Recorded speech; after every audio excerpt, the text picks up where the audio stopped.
Euzu billahi mineşşeytanirracim. Bismillahirrahmanirrahim. Elhamdülillah ve salatu ve selamu ala Resulillah. Değerli arkadaşlar, İbn-i Cüzey el-Gırnati'nin Et-Teshil li Ulum-i Tenzil adlı eserinden Hucurat suresinin tefsirini yapmak üzere birlikteyiz. Bu birinci dersimiz Hucurat suresi tefsiri 1 İbn-i Cüzey'den. Birinci ayetinden başlıyoruz. Ayeti okuyup meali şerifini vereceğiz, mealini yapacağız. Daha sonra müfessirimizin ayetle ilgili yorumlarını beraber okuyup anlamaya çalışacağız. Ne buyuruyor? Estaizu billah. Ya eyyühellezine amenu. La tuqaddimu beyne yedeyillahi ve rasulihi vettekullah innallaha semi'un alim. Ey iman edenler! Allah ve Resulün önüne hiçbir şeyi geçirmeyin. Vettekullah ve bu konuda Allah'a karşı gelmekten sakının. Yani bazıları Allah'tan sakının diye mana veriyor. O bence uygun olmaz. Yani Allah'a karşı gelmekten sakının. Çünkü hiç kuşkusuz Allah her şeyi duyan, her şeyi bilendir. Şimdi önce ayetle ilgili bir iki ufak açıklama yapalım. Sonra tefsirimizi okumaya geçelim.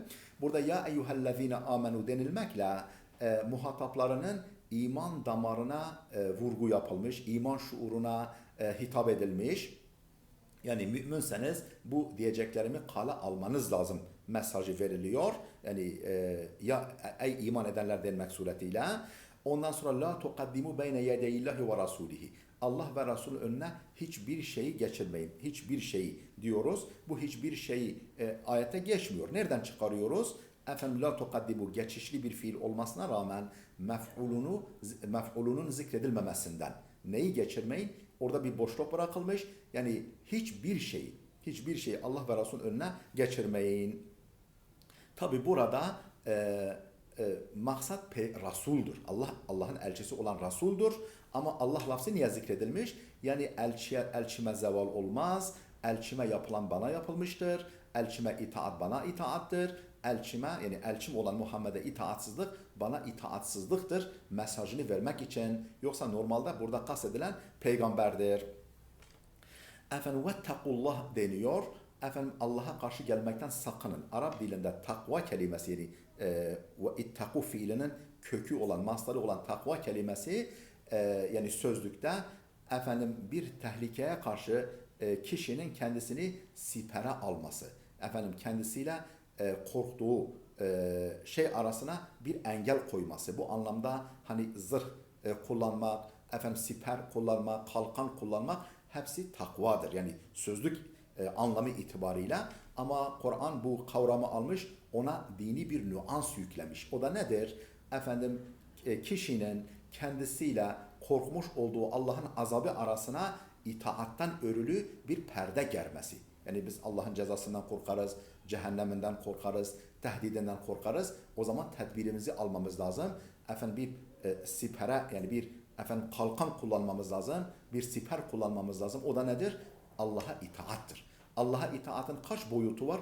2 boyutu var. Yani emirleri imtisal, yani emirlere uymak, yasaklardan içtinap, yasaklardan sakınmak. Yani takvanın 2 kanadı var. Bir kişi eğer Allah'ın emirlerine karşı gelmekten sakınırsa, yasaklarına karşı gelmekten sakınırsa o çift kanatlı bir kuş gibi takva kanatlarını takmıştır ve ilerlemeye, yükselmeye doğru uçmaktadır. Yani burada takvaya niye vurgu yapılmış? Yani bu konuda hassasiyet gösterin. Bu konuda emir ve yasaklarımı dinleyin mesajını vermek için. Bunu takviye etmek için de Allah'ın 2 ismine dikkat çekilmiş. 2 ismine burada yer verilmiş. Malumunuz bu ayet sonlarında yer verilen bu Esma-i Husna gelişi güzel seçilmiyor. Bağlama uygun. Yani Allah'ın 1001 ismi var. Çok sayıda isimleri var. Niye burada özellikle Semi' ve Alim vasıfları kaydedilmiş, yer verilmiş, eklenmiş ayet-i kerimeye? Yani her şeyi duyarım, her şeyi bilirim. Bunun faturasını önünüze koyarım. Bu işte ihmallerinizin veya yaptığınız şeyler, yerine getirdiğiniz şeylerin faturasını önünüze koyarım ve size ödetirim. Veyahut da emirlerime uyarsanız, yasaklarına sakınırsanız bunları efendim ben duyuyorum, biliyorum. Bunu mükafatsız bırakmam. Mükafatını size eksiksiz öderim. Mesajını vermek içindir. Tabi ayetle ilgili çok şey söylenebilir. Ama dikkat ederseniz bu kelimelerin hiçbirisi gelişi güzel seçilmiyor. Hepsi bir hikmete binaen seçiliyor. Şimdi bu kadarcığını söyledikten sonra tefsirimizi okumaya geçelim. Ne diyor tefsirimiz? La tuqaddimu beyne yedeyillahi ve rasulihi. Allah ve Resulünün önüne geçmeyin ve Allah ve Resulünün önüne hiçbir şeyi geçirmeyin. Buradan müfessirimizin yöntemini tespit ediyoruz, görmüş oluyoruz. O da nedir? Efendim her ayetin her kaydını, her kesitini tefsir etmiyor. Mesela ya eyyühellezine amenu'yu tefsir etmiyor. Ya başka yerde bunu defalarca tefsir ettiği için burada yer vermiyor. Yahut da efendim bununla zaten açık olduğundan dolayı söyleyecek bir şey bulamadığından dolayı izah etmiyor. İleride göreceğiz değerli dostlar. Bazı ayetleri de atlıyor. Yani bunun müfessirimizin yöntemi bu. Nadir de olsa, çok az da olsa bazı ayetleri atlıyor. Ya çünkü onları yoruma, izaha muhtaç görmüyor. Yani demek ki söylenecek bir şey yok. O şekilde geçiyor. La tuqaddimu beyne yedeyillahi ve rasuli. Mealini vermiştik. Diyor ki fihi selâsetu akvalin. Önce biraz okuyalım. Sonra mana bütünlüğü sağlanacak noktada duralım. Dönüp tercüme edelim. Fihi selâsetu akvalin.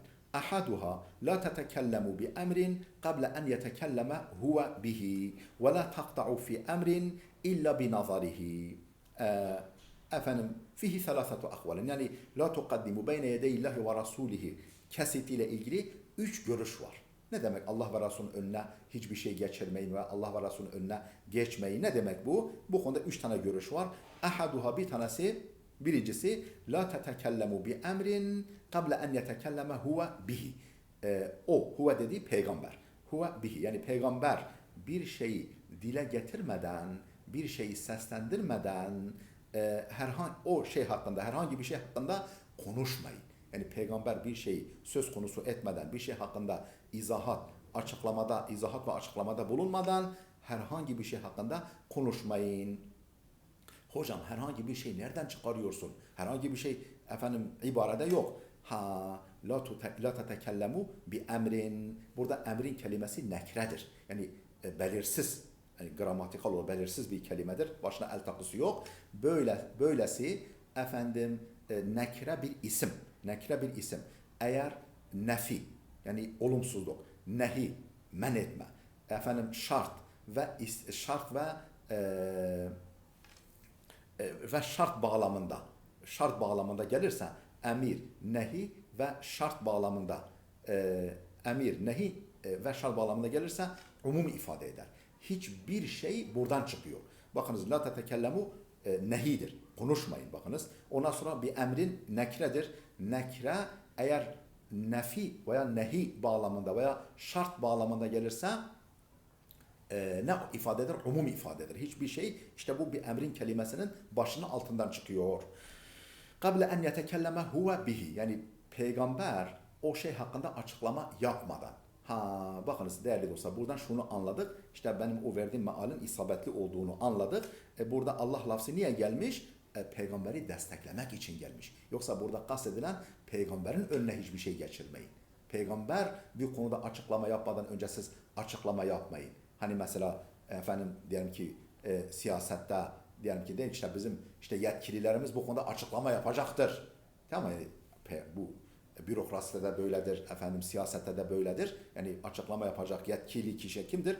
Hele dini konularda peygamberdir. O konuşma yapmadan, o açıklama yapmadan herhangi bir konuda siz açıklama yapmayın. Mesajı veriliyor bize. Kable en yetekelleme huve bihi. Yani bakınız, hani eğer yani normal akış nasıl olması beklenirdi? Kable en la tetekellemu bi emrin kable en yetekellema huma bihi denmesi beklenirken değil mi?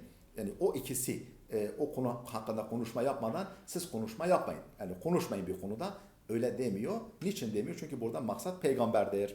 Allah peygamberi desteklemek için. Yani ben elçimin arkasındayım. Ona itaat bana itaattır. Ona itaatsizlik bana itaatsizliktir. Mesajını vermek için.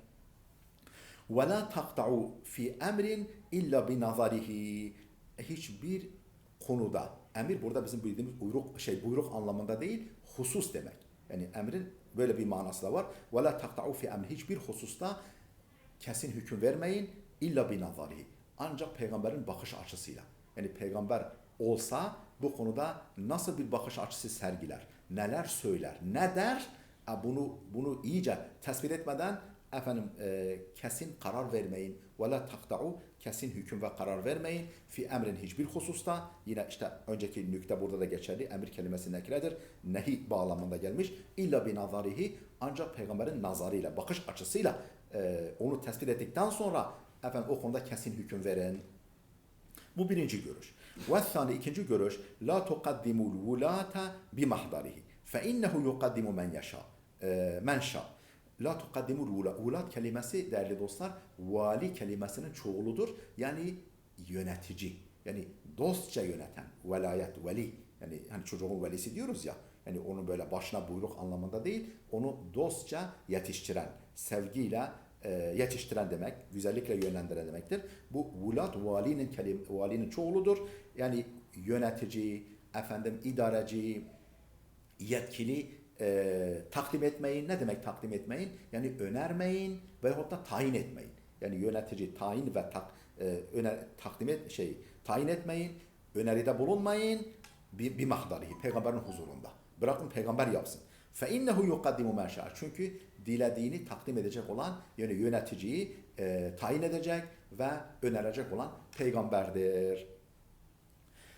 Ve thalithu, üçüncü görüş. Hani üç tane görüş var demişti ya. Üçüncü görüş. La tetekaddamu beyne yedeyhi izâ meşâ. La tetekaddamu, öne geçmeyin. Beyne yedehi, peygamberin önünde öne geçmeyin. İzâ meşâ, peygamber yürüdüğünde. Yani burada fiziki bir öne geçme kastediliyor. Bırakın peygamber önde yürüsün. Siz arkasından yürüyün. Tabi yerine göre mesela peygamber buyuruyor ki siz öne geçin diyor. Mesela sahabeler siz önde yürüyün diyor. Veyahut da diyelim ki cihatta, savaşta öyle fedakar sahabe-i kiram çıkmış ki canını peygambere siper etmiş. Canını dişine takmış, peygambere siper etmiş, oklara kendini hedef etmiş. Anam babam sana feda olsun demiş. O şekilde yürümüş. Onda o fedakarlıkta söz yok. Yani normal şartlarda peygamberin izni olmadan siz önde yürümeyin, peygamber önde yürüsün. Bu da saygının ifadesidir. Ve hâzâ innemâ yecri alâ kıraati Ya'kûbe la teqaddemu bi fethit ta'i vel qafi ve dal. La teqaddemu, yani peygamberin önünde yürümeyin görüşü nereden çıkıyor? Ve hâzâ, bu görüş innemâ yecri, ancak yerinde olur. Yecri, cereyan eder, uygun düşer, yerinde olur. Neye göre? Ala kıraati Ya'kûbe. Ya'kûb isimli kari var.